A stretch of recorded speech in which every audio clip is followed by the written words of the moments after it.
Selamat datang di video proyek Pancasila Sila ke-1. Pertama-tama, saya akan mengenalkan anggota saya. Saya sebagai ketua, Mika, Irma, Kodeliva, Nabila, Sylvia, Anissa, Gloria, Amelia, dan Nicholas sebagai pemateri. Kemudian Robi Kurniawan sebagai editor. Topik-topik yang akan kita bahas terkait dengan video proyek ini adalah dimulai dari latar belakang, apa makna ketuhanan yang Maha Esa, kemudian apa itu ketuhanan, apa itu Tuhan, bagaimana dengan kepercayaan, kemudian apa itu menghormati kebebasan, dan yang terakhir bagaimana hubungan antar dan intraagama terjadi di Indonesia. Baik, kita akan masuk ke latar belakang.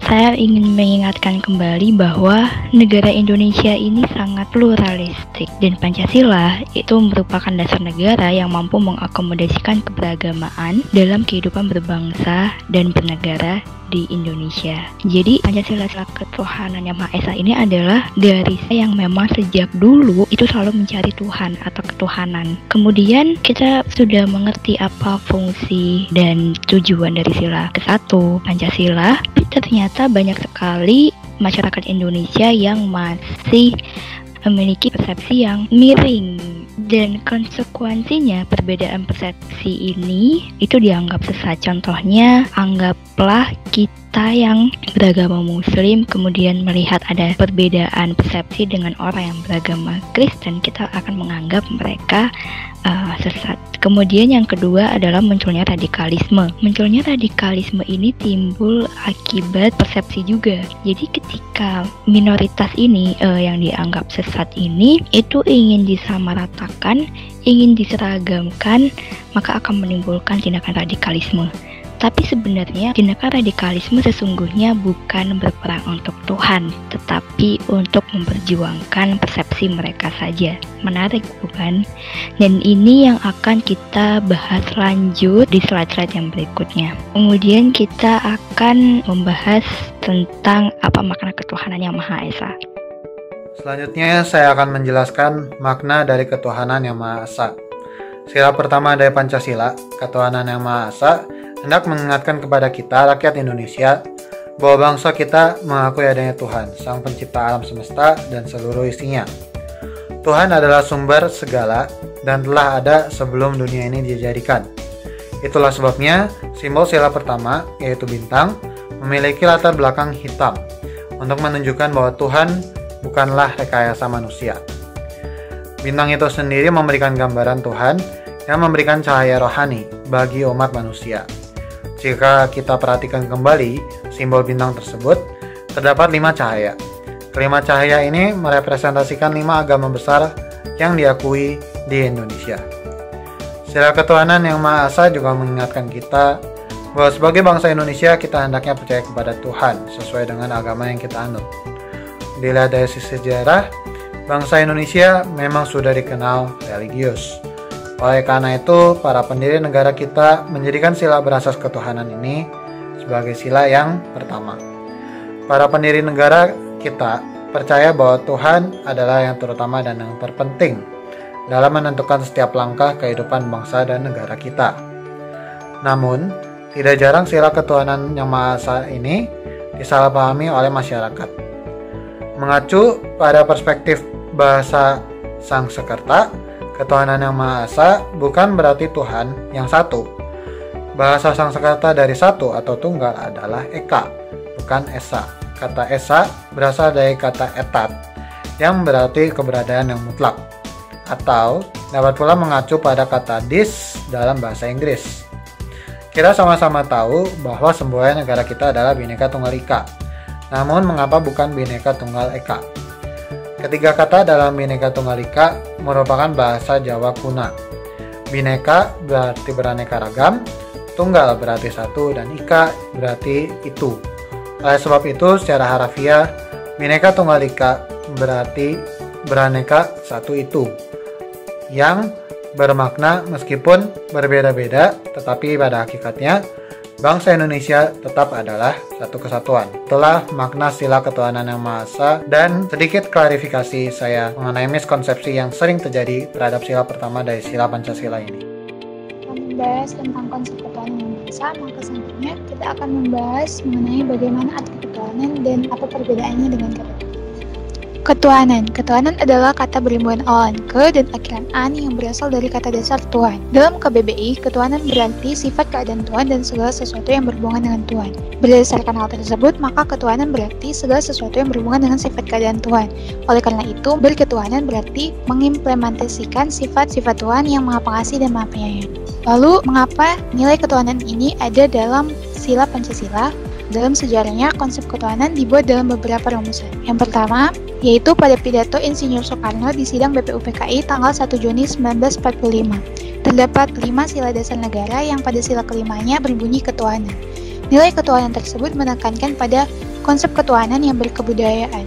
Konsep ketuhanan yang berkebudayaan ini adalah konsep menekankan bahwa semua masyarakat diberi ruang terbuka untuk mempercayai Tuhan dan memeluk agama masing-masing secara beradat dan saling menghargai, atau dalam kata lain, ketuhanan yang berkebudayaan adalah ketuhanan yang berbudi pekerti luhur dan saling menghormati. Yang kedua yaitu pada Piagam Jakarta 22 Juni 1945. Dalam kesempatan tersebut, sila ketuhanan dibuat menjadi sila pertama dan ditambahkan dengan kata-kata dengan kewajiban menjalankan syariat Islam bagi pemeluk-pemeluknya. Dalam konteks tersebut, sila ketuhanan dibuat dengan menempatkan unsur pengakuan terhadap agama Islam. Yang ketiga yaitu pada sidang PPKI 18 Agustus 1945. Karena mengetahui bahwa sila ketuhanan sebelumnya kurang menerapkan pola kesetaraan bagi seluruh masyarakat Indonesia, maka sila tersebut diubah menjadi ketuhanan yang Maha Esa. Konsep ketuhanan kembali pada konsep awal yang menekankan pada kesetaraan bagi para rakyat untuk percaya Tuhan sesuai dengan agama mereka masing-masing. Berdasarkan pembahasan tersebut, dapat dilihat bahwa para tokoh-tokoh perumusan dasar negara seperti Insinyur Soekarno menjunjung nilai ketuhanan. Mereka percaya bahwa masyarakat Indonesia memiliki nilai spiritualitas bahkan sebelum mereka mengenal 5 agama besar yang disahkan di Indonesia. Oleh karena itu, nilai ketuhanan ini adalah nilai penting yang memiliki makna spiritualitas antara individu dengan Tuhan yang diharapkan kelak dapat melindungi masyarakat Indonesia. Tuhan biasa dikenal berdasarkan sifat-sifatnya di antara Tuhan Maha Tahu, Kuasa, Kuat, dan lain-lain. Kata Tuhan merujuk pada suatu zat abadi dan supranatural. Biasanya dikatakan menguasai dan memerintah manusia dan alam semesta atau jagat kaya. Menurut KBBI, Tuhan yaitu sesuatu yang diyakini, dipuja, dan disembah oleh manusia sebagai yang Maha Kuasa, Maha Perkasa, dan sebagainya. Yang kedua, sesuatu yang dianggap sebagai Tuhan yaitu pada orang-orang tertentu dan sebagainya. Kunci dan titik sentral pemikiran dari kelima sila ada pada sila pertama, yaitu ketuhanan. Karena Tuhan adalah dasar keberadaan bagi makhluk pemberian kekuatan olehnya, merupakan syarat bagi setiap gerakan, upaya, dan perubahan pada bentuk makhluknya. Semua agama di NKRI ini meyakini keberadaan Tuhan. Tuhan Maha Besar, Maha Pencipta, dan Maha Pengasih. Segala sesuatu yang ada dan terjadi dalam kehidupan ini adalah ciptaan dan atas kehendak Tuhan. Sila pertama ini juga mengajak Indonesia untuk mewujudkan kehidupan yang selaras, serasi, dan seimbang antar sesama manusia Indonesia, antar bangsa maupun dan makhluk hidup ciptaan Tuhan lainnya. Dengan demikian, di dalam jiwa bangsa Indonesia akan timbul rasa saling menyayangi, saling menghargai, dan saling mengayomi. Nah, selanjutnya yaitu mengenai konsep kepercayaan terutama di Indonesia itu sendiri. Nah, sebagai negara multikultural, Indonesia tak hanya memiliki berbagai suku, ras, budaya, dan bahasa, namun juga memiliki berbagai agama yang dianut oleh para masyarakatnya. Bahkan tak bisa dipungkiri bahwa agama di Indonesia masih erat kaitannya dengan adat istiadat yang dianut oleh para masyarakat di era modern ini. Nah, sejatinya, kepercayaan merupakan keyakinan yang berasal di dalam diri terhadap sesuatu bahwa hal tersebut ada dan diyakini kebenarannya. Tentu hal semacam ini merupakan tanggung jawab masing-masing individu. Nah, setiap individu memiliki hak dan kebebasan untuk mempercayai apa yang menurut mereka sesuai dengan prinsip hidup mereka. Namun, pada kenyataannya masih banyak perpecahan-perpecahan dan perselisihan yang disebabkan oleh beragamnya kepercayaan di Indonesia ini. Mereka yang menganut kepercayaan yang berbeda dari mayoritas masyarakat Indonesia memang memiliki hak dan kebebasan untuk terus berpegang teguh pada kepercayaan tersebut. Tetapi tak sedikit dari mereka yang merasa dibedakan oleh masyarakat umum. Nah, walaupun Mahkamah Konstitusi melalui putusan Mahkamah Konstitusi nomor 97 tahun 2016 sudah menyatakan bahwa penganut kepercayaan sudah dapat diterima karena tidak menyalahi sila pertama Pancasila, pada praktiknya masih banyak diskriminasi yang diterima oleh para penganut kepercayaan itu sendiri. 5. Apa itu menghormati kebebasan? Kebebasan memiliki arti kemampuan atau kekuasaan bertindak tanpa adanya suatu paksaan. Sedangkan menghormati memiliki arti menaruh hormat, menghargai, dan menjunjung tinggi.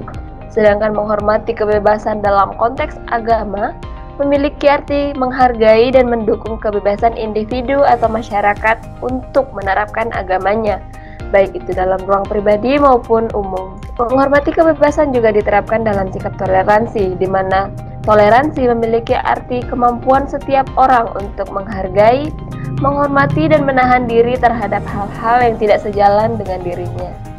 Istilah toleransi dalam konteks sosial budaya dan agama memiliki arti sikap dan perbuatan yang melarang adanya diskriminasi terhadap suatu kelompok atau golongan yang berbeda dalam suatu masyarakat. Kebebasan beragama atau kepercayaan di Indonesia. Seperti yang kita tahu bahwa Indonesia bukanlah negara yang agama, namun agama telah menjadi bagian ideologi negara kepulauan ini. Seseorang justru akan dianggap aneh jika tidak memiliki agama. Agama sendiri di Indonesia sudah ditanamkan sejak kita masih anak-anak. Ada kurang lebih 187 kepercayaan dan agama yang ada di Indonesia. Lalu mengapa kebebasan beragama itu penting di Indonesia? Sampai-sampai Indonesia sendiri memiliki ideologi khusus yang disebut dengan Pancasila. Dengan sila pertama adalah ketuhanan yang Maha Esa, yang memiliki arti percaya pada keesaan Tuhan. Dengan jumlah kepercayaan yang sebanyak itu, maka tentulah kebebasan beragama memiliki peran penting dalam menjaga hubungan dan menciptakan stabilitas dalam keberagaman itu sendiri. Agamalah yang mempunyai peran penting untuk merubah dan menyatukan kesatuan bangsa agar menjadi utuh dan berdaulat tanpa adanya perpecahan. Tanpa adanya sikap toleransi dan kebebasan beragama, maka Indonesia sangat rentan menghadapi perpecahan. Kini kita akan masuk ke dalam sila dan undang-undang yang mendukung pengertian menghormati kebebasan dalam beragama. Sila pertama mendukung menghormati kebebasan beragama di Indonesia. Makna dari sila pertama ini, hormat menghormati dan juga bekerja sama antara pemeluk agama dan penganut kepercayaan, sehingga terbina kerukunan dalam hidup beragama. Lalu, makna lainnya adalah saling menghormati kebebasan di dalam hal menjalankan ibadah yang sesuai dengan agama masing-masing, lalu tidak memaksakan seseorang kepercayaannya kepada orang lain. Banyak lagi makna-makna dari sila pertama yang mendukung pernyataan menghormati kebebasan dalam beragama. Kita masuk ke dalam undang-undang yang membahas tentang kebebasan beragama. Saya mengambil 3 pasal besar di sini. Yang pertama adalah pada pasal 28E ayat yang pertama Undang-Undang Dasar tahun 1945. Lalu Undang-Undang Dasar 1945 ayatnya yang pertama dan kedua. Pada pasal 29 ayat yang pertama ini, di dalamnya menjelaskan bahwa negara Indonesia didasari oleh ketuhanan yang Maha Esa, yang artinya yaitu agama menjadi salah satu landasan dan juga sebagai pandangan hidup bagi bangsa Indonesia. Hal itu tertera pada sila pertama Pancasila dan juga bangsa Indonesia yang lebih banyak menganut agama maupun kepercayaan. Nah, dalam ayat yang kedua ini menjelaskan bahwa setiap warga negara berhak dan memiliki kebebasan dalam memeluk agama dan kepercayaan yang diyakini. Negara menjamin kemerdekaannya, yaitu bahwa negara tidak melarang kepada seluruh warganya dalam melakukan ibadah yang sesuai agama dan keyakinannya masing-masing. Selain itu, setiap warga negara harus saling toleransi terhadap adanya perbedaan pada setiap agama maupun kepercayaan. Lalu, negara Indonesia mengakui bahwa mutlak adanya Tuhan yang Maha Esa. Oleh sebab itu, di negara Indonesia ini tidak pula adanya pertentangan mengenai hal-hal yang berkenaan dengan ketuhanan yang Maha Esa dan sikap maupun perbuatan yang mencerminkan anti ketuhanan atau anti agama. Yaitu, kita melihat kegiatan apa saja di Indonesia yang menghormati kebebasan beragama. Yang pertama, kita belajar dari salah satu tradisi di Fak-Fak Papua, yaitu satu tungku 3 batu, di mana tungku adalah simbol dari kehidupan, sedangkan 3 batu adalah simbol dari kau, saya, dan dia yang membunuh perbedaan baik agama, suku, status sosial, dan dalam suatu wadah persaudaraan. Di Fak-Fak Papua ada satu contoh menghormati kebebasan beragama, yaitu pada saat Hari Raya Idul Fitri, umat Kristiani akan membersihkan masjid. Lalu ketika Hari Raya Natal, umat Muslim akan membersihkan gereja. Ini adalah salah satu contoh menghormati kebebasan beragama di Indonesia. Yang kedua adalah contoh ketika umat muslim yang sholat di halaman gereja saat sholat Id. Yang ketiga, umat muslim yang menjaga keamanan saat hari besar di Bali maupun sebaliknya. Dan masih banyak lagi contoh-contoh tentang masyarakat Indonesia yang menghormati kebebasan beragama di Indonesia. Sekarang kita akan membahas tentang bagaimana hubungan antar agama dan intraagama yang terjadi di Indonesia. Keragaman di Indonesia tidak serta-merta berjalan mulus berdampingan. Agama misalnya, pada zaman perjuangan kemerdekaan pun masyarakat Indonesia yang diwakilkan oleh para tokoh harus mengesampingkan kepentingan agama mereka untuk mempersatukan Indonesia. Setelah melalui banyak pertukaran pendapat, akhirnya para tokoh setuju untuk bersatu di bawah naungan Pancasila. Untuk mengakomodasi kepentingan bersama, didirikanlah Kementerian Agama. Kementerian Agama terdiri dari beberapa direktorat jenderal yang merupakan perwakilan dari masing-masing agama dengan jumlah umat yang lumayan besar di Indonesia. 5 agama tersebut adalah Islam, Kristen, Katolik, Hindu, dan Buddha. Lalu bagaimana dengan agama lokal? Sejauh ini, pada tahun 2006, penganut aliran agama kepercayaan mendapatkan kelonggaran untuk mengosongkan KTP mereka pada kolom agama. Dengan kata lain, mereka tidak dipaksa untuk mencantumkan agama mereka sebagai salah satu agama yang diakui oleh negara. Masalah ini sebenarnya sampai sekarang masih belum terselesaikan di Indonesia. Hak-hak administrasi seperti kependudukan, kebebasan beribadah seharusnya dipenuhi bagi semua pemeluk agama di Indonesia, terlepas dari bagaimana agama tersebut didefinisikan. Kasus-kasus yang sering terjadi adalah sulitnya berbagai kalangan untuk mendapatkan hak-hak konstitusionalnya. Di beberapa daerah sendiri, hak-hak pemeluk agama, terutama agama leluhur atau agama-agama lokal, belum dilayani secara penuh. Misalnya, ada seorang anak yang tidak bisa dimasukkan ke dalam kartu keluarga hanya karena orang tuanya memeluk agama lokal atau tidak salah satu dari 5 agama yang disebutkan tadi. Hal ini pada gilirannya akan berakibat hilangnya akses terhadap bidang-bidang lain yang disajikan pemerintah seperti pendidikan, hak-hak mendapatkan kesehatan, dan hak-hak untuk berpolitik. Selanjutnya, kasus antar agama yang terjadi di Indonesia disebabkan oleh kurangnya toleransi sesama antar pemeluk agama. Misal, loudspeaker penolakan tempat ibadah minoritas, suara ibadah yang terlalu keras, lalu ada juga protes terhadap aroma yang tidak sedap yang terjadi setiap Id Adha, dan lain sebagainya. Selain itu, masih terdapat ketidakmerataan fasilitas terhadap umat beragama dengan umat mayoritas mendapatkan prioritasnya. Contohnya yang sekarang adalah di sekolah-sekolah di SD, SMP, dan SMA, terutama di sekolah negeri, banyak yang memfasilitasi tempat ibadah hanya untuk salah satu agama saja.